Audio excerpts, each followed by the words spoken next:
Welcome everybody. It was felt, I think, particularly Rosemary, that it'd be good to, following the announcement with John Katz last week and so on, it would be good to have a little bit more in depth. So we invited questions from fans and also fed in a few others, and I'll introduce the board members who are here in a moment. But I think it's fair to say that most of the questions that came related to things like governance details and timeline of change and everything like that. So where possible, I've tried to blend different people's questions into one. So I hope I haven't misrepresented any of the people asked the questions.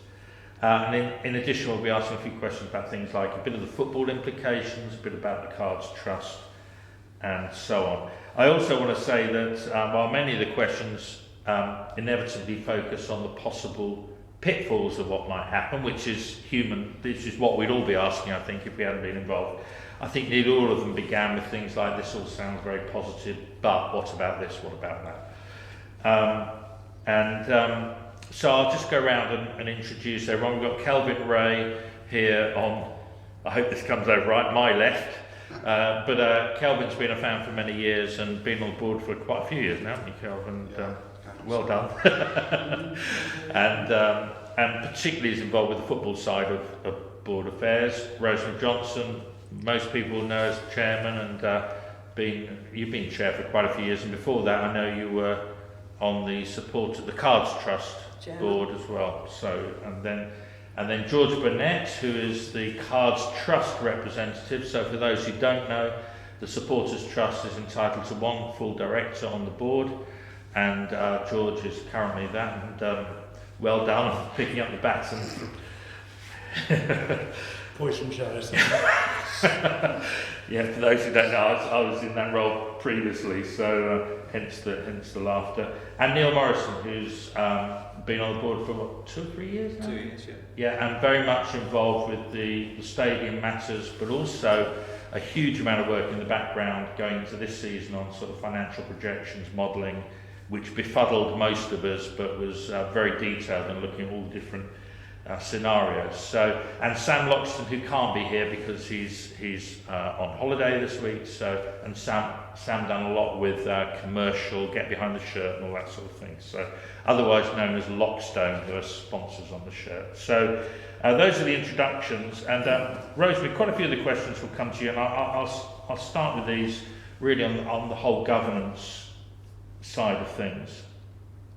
A number of the questions were concerning the governance of the club with shareholders and a board, and the ownership freehold of the stadium and land, and how the two work together. I think a number of people are a little bit unclear, and it's quite complex. So could you just clarify how all that works? Oh gosh, right. The shareholders are the people who, and the word own is an interesting one, but a club is a shareholder club. So anyone who is a shareholder is someone who is a part of the way that the club is owned, and the shareholders have a meeting every year and they will elect the board, and then the board itself elects the chairman. So the simplistic answer is that the fans are the shareholders of the club, and therefore I suppose you could argue they own the club. It doesn't matter, in a way, the change to John Katz, because he is effectively taking over the majority shareholding that Peter Jordan has held for many years. So the situation in that sense doesn't change at all. In terms of the freehold of the club, it's actually the council, or actually it is still KCS, but that is now a company owned by the council, and they are the people to whom we pay rent effectively every year, and something like 125-year lease on the club. So they are our land holder, if that makes sense.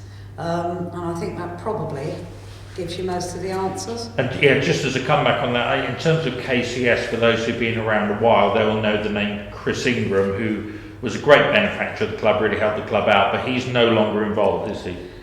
That is correct. The company itself was taken over by the council throughout the development process. Brilliant, thank you. So following the investment and transfer of shares from Peter Jordan to John Katz and Co, What will change, if anything? I think it's important to point out that hasn't taken place and it cannot take place Yeah. all the time that we are signed up to the Gold Dev development agreements. And they could run on for 3 years, so that's something that's still there. There's absolutely no link between Gold Dev and John Katz.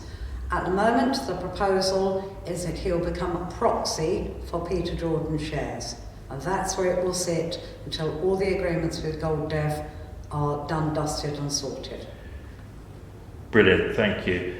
And am I right in assuming that as it is now, in the future the club will continue to be run by the club board, as elected by the shareholders? Correct. Thank you. Then a question, is any investment dependent on fans being able to attend matches this season? Absolutely not. Thank you. This is going well. Nice concise answers. Well done, Rosemary. In the event that new shareholders, or I suppose any shareholders really, but the new shareholders withdraw at a future date, who has the final say regarding the club? The shareholders. The shareholders. The shareholders will have final say. There is a process that has been long established that if someone wishes to give up their shareholding and will not renew it, then they are always offered first to the Cars Trust. That's what the articles say. The Cars Trust may or may not choose to take those shares up. But if the majority shareholder was to withdraw at any stage, not have that shareholding, then the Cars Trust be the largest shareholder. The majority shareholder could choose to transfer the shares as Peter Jordan is doing, but that will be some way down, and that has to come to a shareholders AGM anyway at some stage. So that's the same process now, and it will be, the articles state that quite clearly.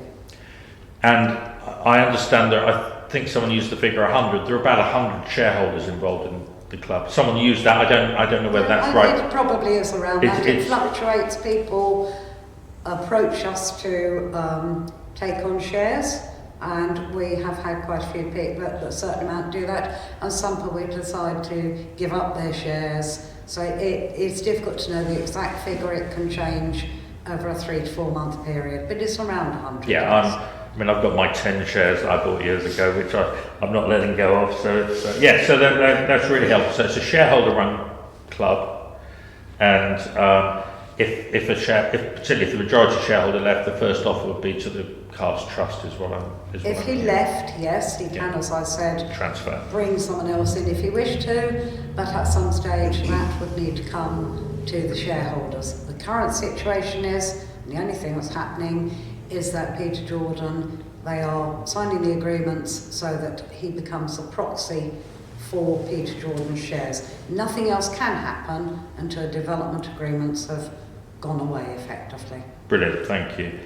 And then one that probably needs to be addressed to John if he was here. I'm sure we could ask him at a future date, but just a couple asking really. You mentioned in the non-league paper there will be other investors both inside and outside the UK, but the predominant group will be from the US. Is it possible to give more detail on this at present? What is the nature and motivation of the investment?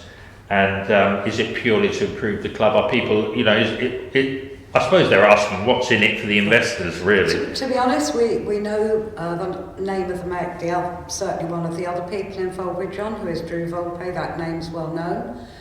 They are the 2 lead people behind this. There are other people, I believe, that are interested or he's involved in.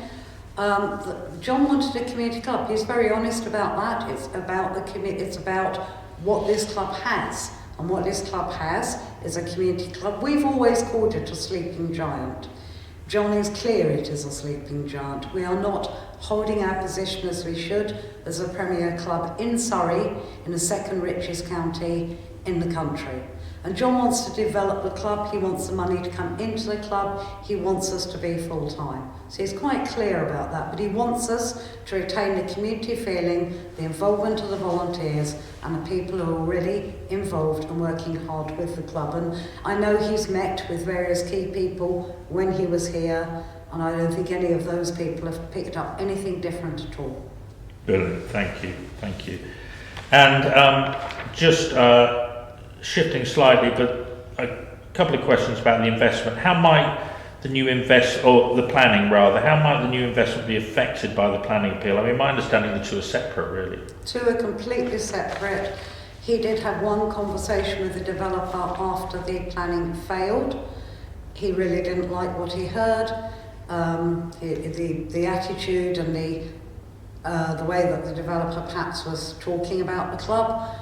So he's quite clear that he wants nothing to do with that. Well, if it happens, if it goes to appeal and it happens, but it's in no way any driver or of any importance to John. To John, thank you. And finally, in this section for yourself, in terms of timeline, there've been a few questions around that. So I may have got wrong in the slip, but there was a question which said, what prompted the club and John to announce this now when the actual partnership will not really happen for 3 years or so? As I say, I understood it differently, but if I could add to that, enough must have happened to give confidence to the board, Peter, Jordan, John Katz, to go public with the plans. However, you've also mentioned there are hoops to go through and so on. Could you just give us an idea of what the timeline, I suppose the best case and the worst case scenario? It's a difficult one to call because there are 2 dates linked to the planning, one of which is 2022, one of which is 2024. I won't go into great detail on that because it's what it is. And once either of those dates are passed, depending upon certain other things, which is mostly to do with whether or not plans are approved, that is when John would actually take over the shares and all of that, as opposed to holding a proxy.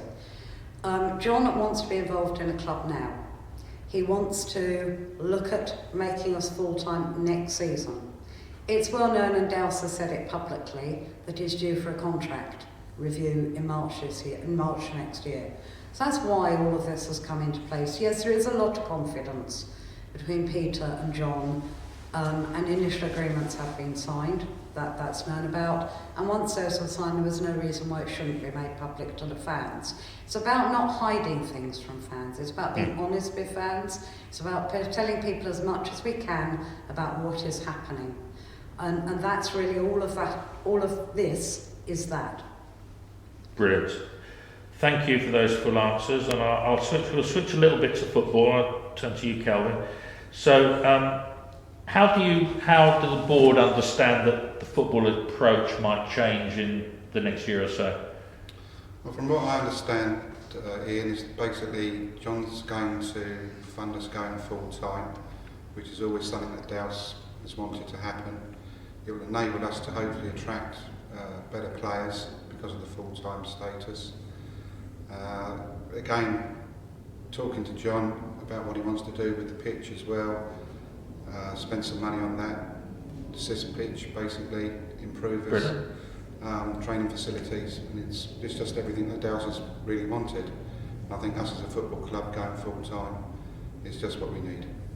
Brilliant, thank you.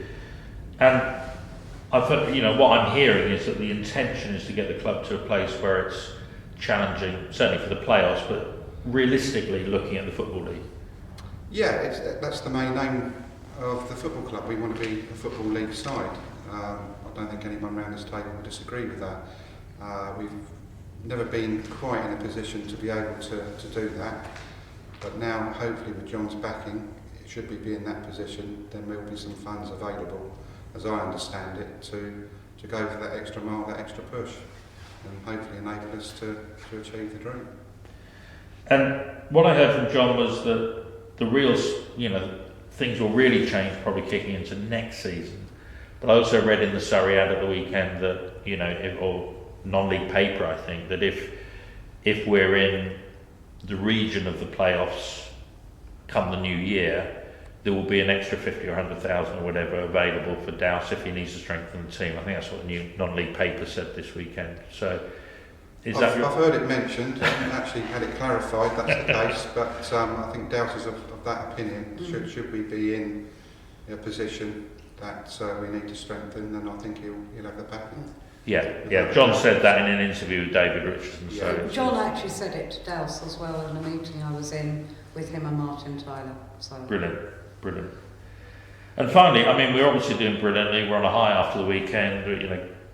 We got the cup draw, and in an hour or so and what have you for the benefit of the video. This has been recorded on Monday, whenever it goes up, but it's but coming back to earth a little bit, if you take a glance at the league, teams like Fylde, Ebbsfleet, York, Wrexham, Chesterfield, simply having money isn't a guarantee of anything, is it? It's using it well, and obviously in Douse we've got someone who's quite adept at that. I think the thing with it is, as you've just sort of alluded to there, with Fylde and teams like that, they've had big budgets and they've certainly tried to have a go.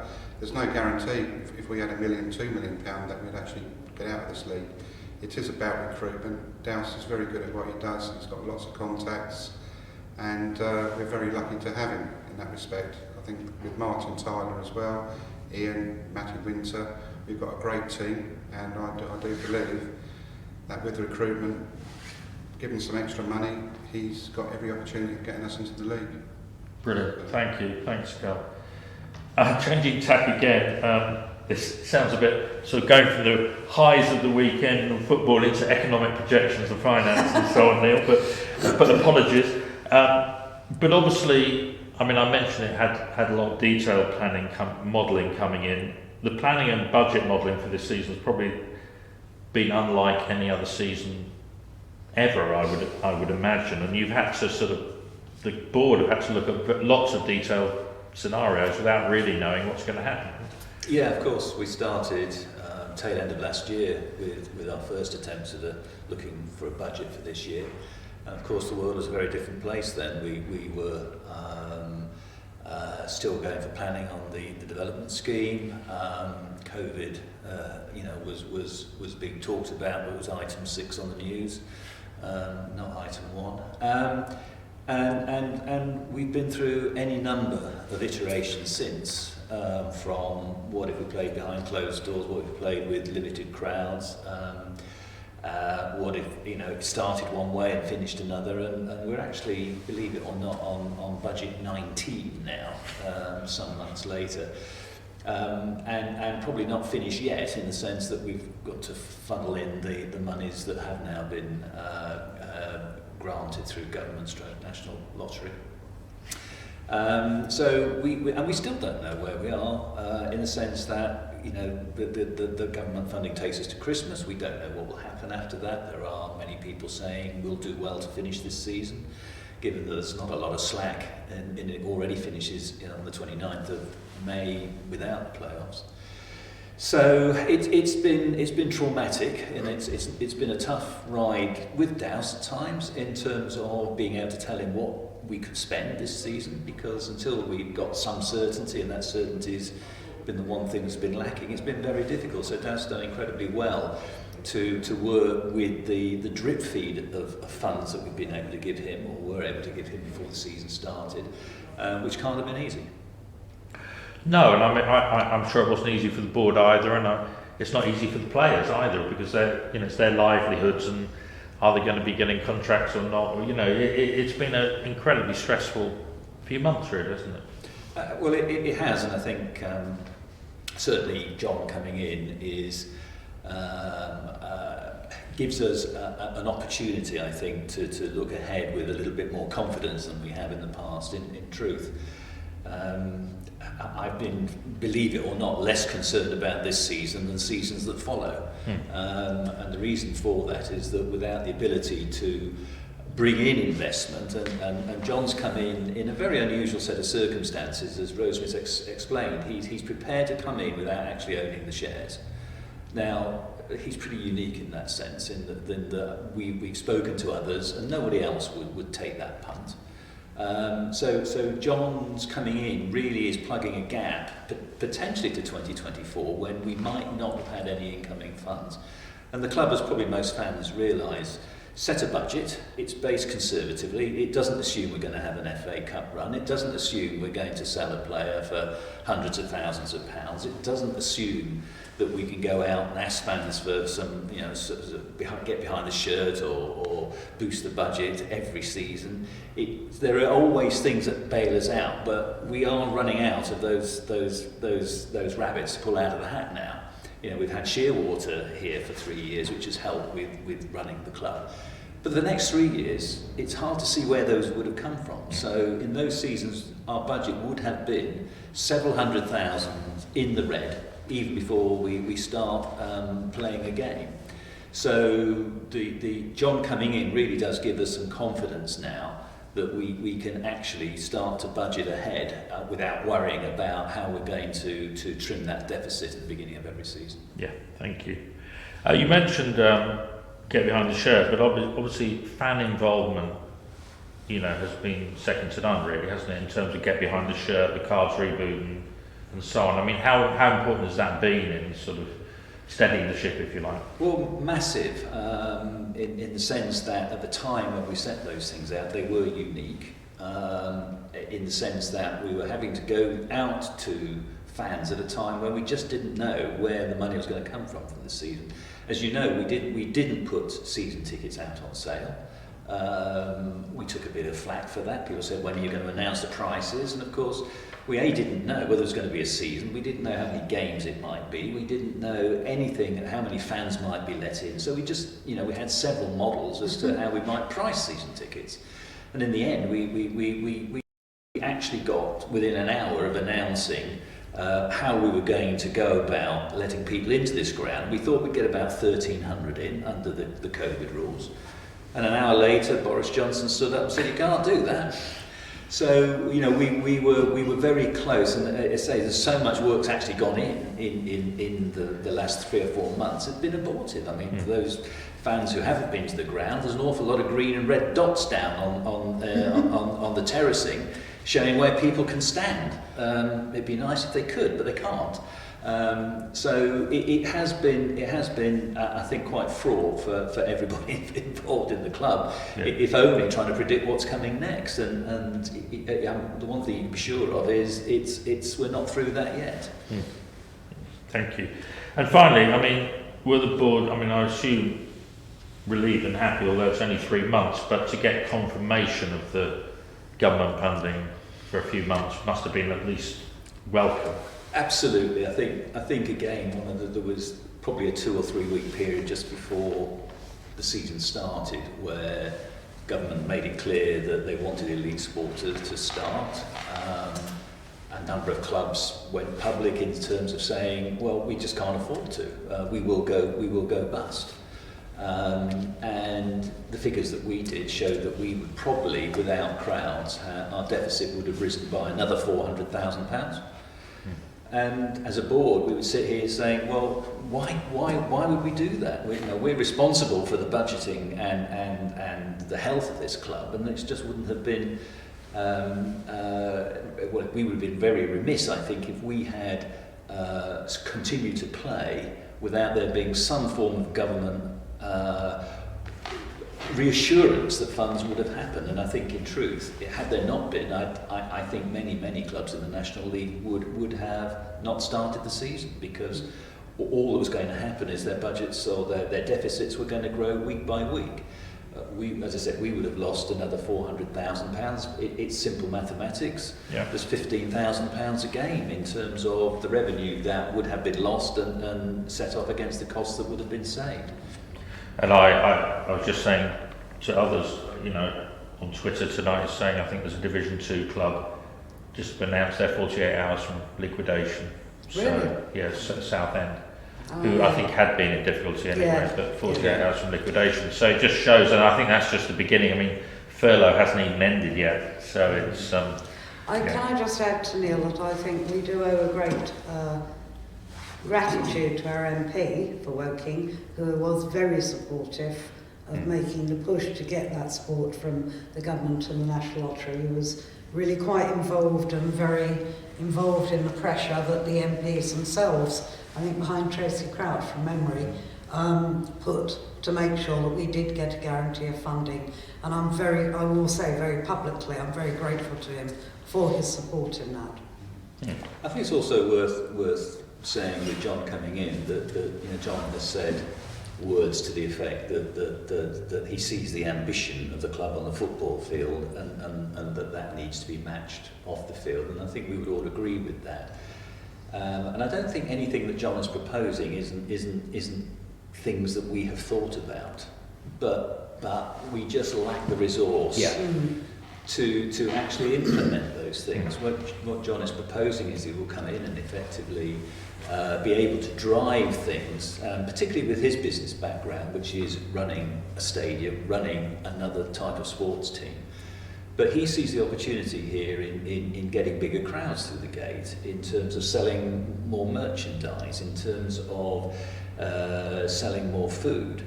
Now, these are things that we as a board sit around and think, how do we do that? But to be fair, as a we're Tinker Tailor Soldier Sailor, here, and to have someone to come in who is essentially a food and beverage and a commercial guy, who's actually going to have the time and to really think about these things and try to effectively build more revenue, save cost, and therefore reduce the deficit is music to our ears, as I've said at the board. What's not to like? Yeah, brilliant. Thank you. George, if I can come to you fourthly, obviously, as I said earlier, you wear a slightly different hat as a director representing the Supporters Trust. And firstly, the relationship between the Trust and the club has been positive and united, I think, for many years now, which isn't, by any means, it's not unique, but it's not, a lot of clubs, that's not their experience. So could you give us a personal perspective on the plans and so on? Yes, certainly. Thanks very much, Ian. Yes, you're right. The relationship between board of directors and trust isn't always as good as ours is. I'm pleased to say it is very good, as you say, positive. I think there are four main functions which I see my role as having. One is to represent the views of the trust board to the main board of the football club. The other is to protect and promote the interests of supporters and members of the trust when discussions are around the table. The third one is to act as a two-way communication bridge. It goes both ways. It's not just from the supporters to the board, it's from the board, and make sure the messaging is right. And the fourth one really is, in any way I can personally, to support the football club board in its activities, doing whatever jobs come my way.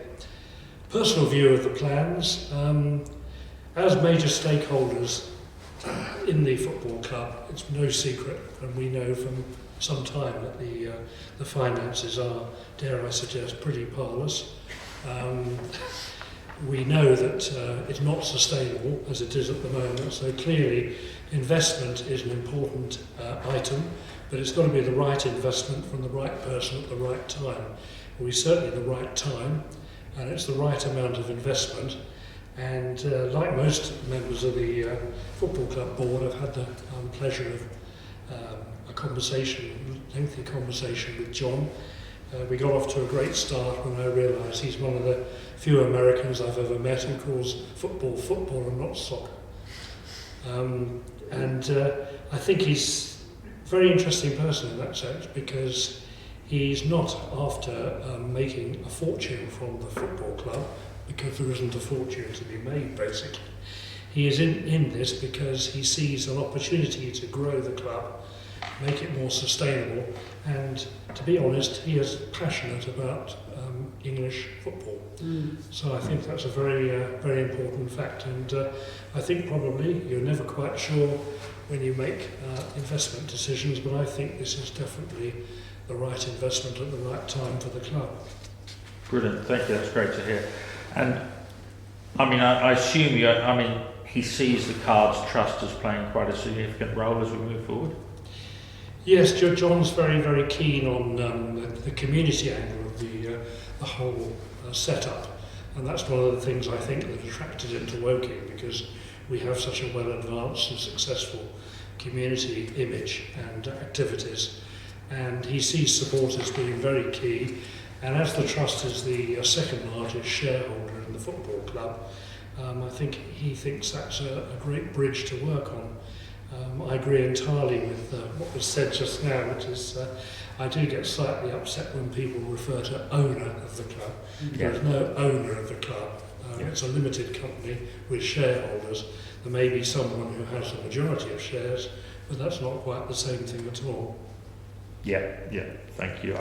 I share that irritation at times as well.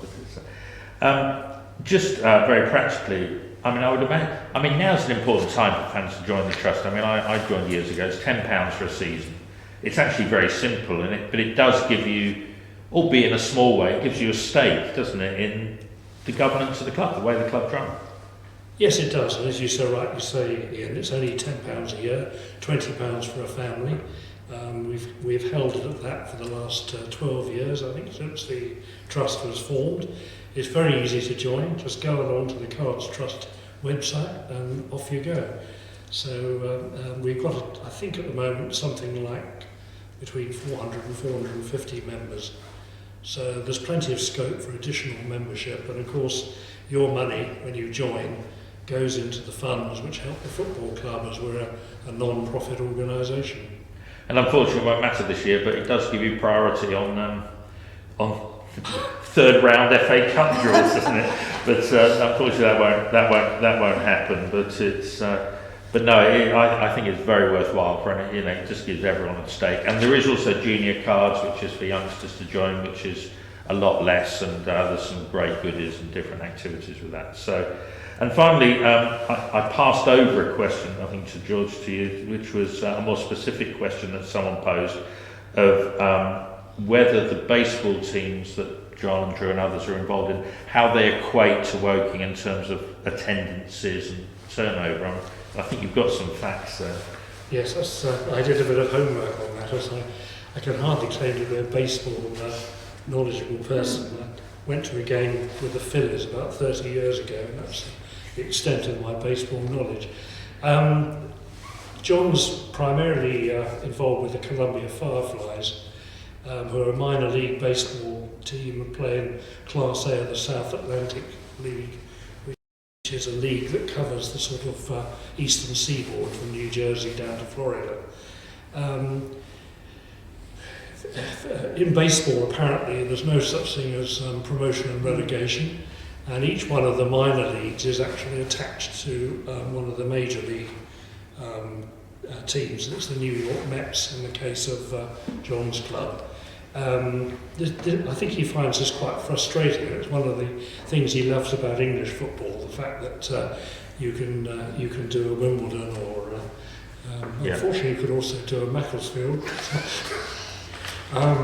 It's very difficult, in my view, to actually get enthusiastic if you play 70 games and win them all, end up in the same league next season. But anyway, they play at Seagrove Park, I think it is, which is a new stadium built in 2016. It's got a capacity of somewhere in the region of 7,000 to 8,000, but critically they bring in a crowd of 4,000 on average to their games. I thought, okay, well, fair enough. How big is Columbia? A bit of geography knowledge was useful here, because I discovered it is actually the state capital of South Carolina, and I always thought Charleston was, so that was quite interesting. But it's a population of 130,000 plus. So if you look at Woking and its surrounding area, include Guildford, because we're the nearest decent-sized club to Guildford, probably the population size is bigger than that, actually, I would suggest. So I think he sees that as being, a real opportunity for growth on the basis of what he's managed to do with baseball. He tells us that the turnover at Columbia is 5 times what we managed to achieve here, and that the revenue is up to 14 times on the stuff they sell. So I think it's, as he calls it, a transferable philosophy. I'm not quite sure how far we can emulate minor league baseball, but I'm absolutely convinced that he will make a real go of it and try to make quite sure that Woking builds up to the level that we'd all like to see it at. Brilliant, thank you. Yeah, he did mention it is a different model, but it's a very similar philosophy, and he's very confident of that. So thank you for all your answers. I'm just going to come back to you, Rosalie, one more, and then we'll finish, I think. But the strength of the club, as I see it, one of the reasons we've achieved so much in the last few years has been the togetherness, the volunteers, everyone putting together, get behind the shirt, cards reboot, everything. There's a feeling of we're in this together. And I have, others probably have as well, but I have experience of other clubs when they get a sniff of a little money or a little success, suddenly that can evaporate quite quickly, and everyone's looking out for who's getting what and so on. And you know, do you see that as a danger here, and how can we combat that sense of there's a bit of money around so we can all just... Well, I think John's been very sensible about how he's talked about it. He's not talking about millions of pounds, and I think I always said this, Kelvin and I would share this view. You can bung 2 million at a club, I can't think which club I'm thinking of, but you don't necessarily get promoted. So John has a much more pragmatic view about it all, which is looking at the whole of the club. What does it actually need? What can we ourselves raise? What can he produce? You know, Carlsbury Boot is still just as important as it ever was. So it's about us all working together. But he has certain aims. Next season is to have a full-time club. That's not going to be chucking 2 million at Dowse, but it will be chucking a realistic sum at Dowse. So the key thing is that the whole emphasis of John is that we are that club, we are that community club. We're all working together to make what we all have said we want to achieve, which is actually a promotion. He was actually asked what happens if you get relegated, because that's, again, not something that happens in the baseball world. And it was Martin Tyler asked the question, and John said, well, then we just rebuild again and go on again. So he's got a very, very basic, sensible way of looking at it. And it is very much about us all working together as one club. It's not him there. He's going to drive the business angle of the club, but that doesn't necessarily change about how we actually work as a club together. We are one club, we are one community, and he wants us to stay that way. So you're not going to see unrealistic sums. You're going to see silly things. You are going to see things that we will all say, that looks right. So we're not going to suddenly become this big club with a £2 million budget. We are going to be a club that's still going to work together with the Trust. I know he met Rupert as well, who's the chairman of the Trust when he was over here, and he met some other key people within the club, not around this table. I know he's on Twitter with the fans already. I know some of them have emailed him already. He's a very open guy. He wants to listen to what people want to say. He wants to convert those ideas into things that work for us and the club. And, I mean, having been involved a bit up until recently, I know that the most dispiriting thing was you see all this effort that goes in, but you feel it's sometimes one step forward and 2 steps back, or you've always got this looming thing of when are we going to see an end of this and get our heads above water. So it sounds as though this can help us get our heads above water, but we will still need people cleaning the ground or welcoming people or, you know, boost the budget or whatever. It all has its part to play, doesn't it? Well, I think actually for the fans, it's they're often, you know, lots of fans have said, well, you don't have a lot of money, but I could do X. I'll come on white balls, sorry, but my usual one always winds down something I say it, but I'll come white balls on match day. If we need that task, or someone who's prepared to volunteer that task, all that does is free up more money for the budget. So anything that anyone could do for the club, we're all working towards that same aim in our own way. And that wants to be staying the same, because the club for a lot of people, where they can volunteer and help, is part of their community. You will know this as the chaplain, Ian, that people give in different ways to this club, but we give back as well, because we're often giving someone something they want to feel they want to contribute. And whatever anyone can do for the club is always going to be important to the club. And that could be spiking the pitch. It could be clearing up rubbish when you're allowed to do it without gloves and masks and everything else. So it's all about moving it forward. And we're still going to be that club that will want our fans involved in it, whatever way they feel they can offer. Brilliant. Well, that's a great note, I think, to end our time. But thank you for your time. Thank you, and thank you for all you do. And I think we've got a cup draw to go and watch, haven't we? Definitely.